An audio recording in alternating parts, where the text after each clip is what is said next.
Assalamualaikum warahmatullahi wabarakatuh. Halo teman-teman semuanya, perkenalkan nama saya Siti Alia Nuruddin selaku moderator dari kelompok 4. Saya di sini tidak sendiri, saya bersama dengan teman-teman saya yaitu Muhammad Taufikur Rahman, Wahyudi Sabir, dan saya Syarif Hidayatullah. Kelompok kami akan membahas terkait layer keempat dari OSI yaitu Transport Layer. Sebelumnya, apa sih OSI itu? Model Open System Interconnection atau yang disingkat dengan OSI adalah kerangka kerja konseptual yang membagi fungsi komunikasi jaringan menjadi 7 lapisan. Pengiriman data melalui jaringan sangat kompleks karena berbagai teknologi perangkat keras serta perangkat lunak harus bekerja secara kohesif melintasi batas-batas geografis dan politik. Model data OSI menyediakan bahasa universal untuk jaringan komputer, sehingga beragam teknologi dapat berkomunikasi menggunakan aturan komunikasi atau protokol standar. Setiap teknologi dalam lapisan khusus harus menyediakan kemampuan tertentu dan melakukan fungsi yang spesifik agar berguna dalam jaringan. Teknologi di lapisan yang lebih tinggi mendapatkan keuntungan dari abstraksi karena dapat menggunakan teknologi tingkat yang lebih rendah tanpa harus mengkhawatirkan detail implementasi yang mendasarinya. Nah, sekarang kita akan masuk di pembahasan apa sih Transport Layer. Transport Layer adalah lapisan keempat dalam model Open System Interconnection atau disingkat dengan OSI dan bertanggung jawab untuk komunikasi ujung ke ujung melalui jaringan. Transport Layer menyediakan komunikasi logis antara proses aplikasi yang berjalan pada host yang berbeda dalam arsitektur protokol berlapis dan komponen jaringan lainnya. Message akan dipecah-pecah pada transport layer menjadi segmen. Setiap segmen akan mempunyai identitas sendiri sehingga pada saat segmen sudah ada di sisi penerima, maka segmen ini akan dijadikan satu kembali sesuai dengan identitasnya menjadi message dan ditampilkan melalui aplikasi layer. Sebagian dari mahasiswa mungkin sudah familiar dengan THP, Transmission Control Protocol, dan UDP, User Datagram Protocol. Selanjutnya akan dilanjut oleh rekan saya, Wahyudi Sabir.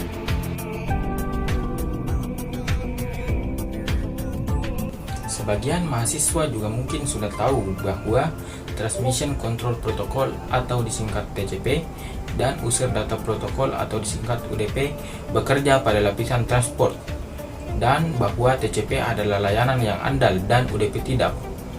Dengan menggunakan TCP, maka pesan yang dikirimkan dapat diterima oleh penerima dengan sempurna dan utuh, tidak rusak atau tidak ada bagian yang hilang. Oleh karena itu, TCP adalah layanan yang handal. Berbeda dengan UDP yang lebih mengutamakan kecepatan. Kecepatan adalah goal dari UDP, sehingga mungkin saja ada beberapa pesan yang hilang saat diterima di sisi penerima. Biasanya UDP digunakan untuk streaming video atau musik.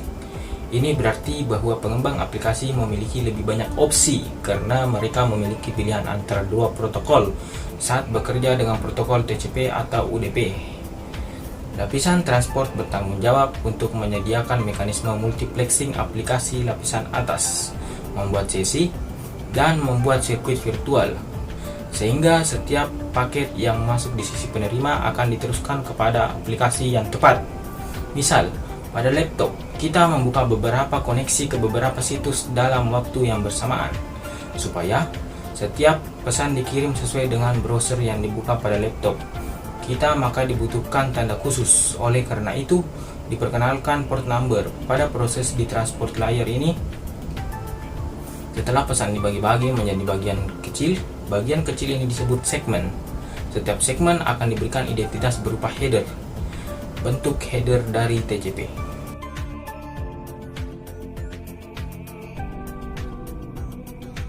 Oke, baik, saya akan menjelaskan ada dua cara koneksi yang diperkenalkan dalam mata kuliah komunikasi data, yaitu connection oriented dan connection less. Untuk menerangkan perbedaan antara kedua cara koneksi ini, maka saya terangkan dengan contoh. Pertama adalah sewaktu kita ingin berkomunikasi dengan seseorang menggunakan telepon, baik itu telepon rumah maupun telepon genggam. Pertama kita harus menyediakan nomor yang dituju. Kemudian si penerima atau orang yang ditelepon akan mengangkat dan mengatakan hello. Setelah ini, barulah kita dapat berbicara atau berkomunikasi. Nah, inilah contoh koneksi dengan connection oriented. Artinya sebelum bisa berkomunikasi harus terjadi koneksi dulu atau sambungan dulu yang disetujui kedua belah pihak, baru komunikasi bisa terjadi. Untuk contoh kedua berikut ini akan menerangkan connectionless. Apabila kita ingin mendengarkan radio atau menonton TV, kita hanya mencari channel atau frekuensi, kita sudah dapat menerima data dalam bentuk audio atau video, tanpa harus ada proses persetujuan koneksi antara kedua belah pihak. Ini kita sebut connectionless.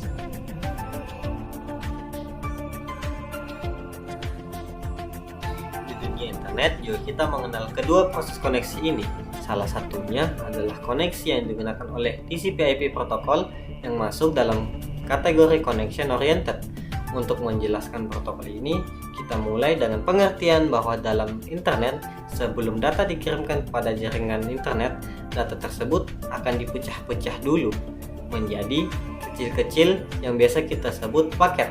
Sebuah paket rata-rata memiliki size sekitar 1500 bytes. Dalam sebuah paket terdiri dari dua bagian, yaitu paket header dan paket payload. Di dalam paket header ada beberapa komponen. Salah satunya adalah komponen flex yang terdiri dari 6 bagian, yaitu URG, ACK, PSH, RCT, SYN, FYN yang masing-masing terdiri dari 1 bit. URG urgent yang menunjukkan sebuah paket yang penting, ACK acknowledgement, PSH push, RST reset connection, SYN synchronize, FYN finish. Keenam flex ini yang bertanggung jawab dalam proses TCP/IP connection, dan untuk lebih jelas melihat paket header untuk TCP dapat dilihat pada gambar 1. Pada saat melakukan koneksi untuk melakukan percakapan dengan menggunakan telepon, dimulai dengan dial number sampai berkomunikasi adalah menggunakan protokol dalam bahasa Indonesia. Sekarang, bayangkan bagaimana hal tersebut dengan protokol TCP/IP. Pertama, kedua alat yang akan berkomunikasi harus mengerti protokol TCP/IP dulu, atau harus mengerti bahasa TCP/IP dulu. Bisa dikatakan bahwa bahasa TCP/IP hanya terdiri dari 6 suku kata, yaitu URG, ACK, PSH, RCT, SYN, FYN. Pertama, apabila A ingin melakukan komunikasi dengan B, maka A harus mengirimkan paket dengan flag ACK atau flag ACK pada paket header diberi bit dengan value 1. Proses ini sama dengan mendial nomor telepon. Kemudian, B yang menerima paket dengan flag ACK ini mengerti bahwa ada panggilan. Apabila B setuju untuk melakukan komunikasi dengan A, maka B akan mengirim paket dengan flag ACK SYN. Ini sama dengan mengangkat telepon dan mengatakan halo, dan biasa disebut three-way handshake yang dapat dilihat pada gambar 2.